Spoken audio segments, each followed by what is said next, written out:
Magandang umaga, ngayon po ay araw ng Sabado, August 2, 2025. Update po muli sa lagay ng panahon.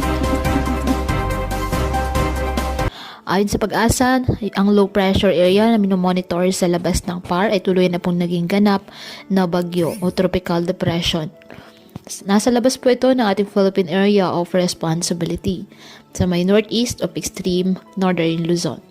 Taglay ang bagyo ang lakas ng hangin aabot sa 45 km per hour malapit sa sentro at pagbugso nga abot sa 55 km per hour.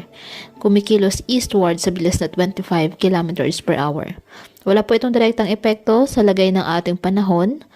Sa ngayon, southwest monsoon o mahinang habagat ang nakaka-apekto dyan sa Ilocos Norte, Ilocos Sur, Abra, Batanes at Babuyan Islands. Kaya asahan po dyan ang maulap na kalangitan na may kalat-kalat na pag-ulan at thunderstorms. Habang sa Metro Manila at nalalabing bahagi ng Luzon, na bahagyang maulap hanggang sa maulap na kalangitan with isolated rain showers or thunderstorms dulot po ng habagat.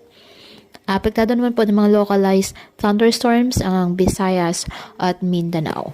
Kaya pinapayuhan po ating mga kababayan na maging maingat at maging alerto at palaging pumuntabay sa iba pa nating weather updates at sa updates ng pag-asa hinggil sa lagay ng panahon.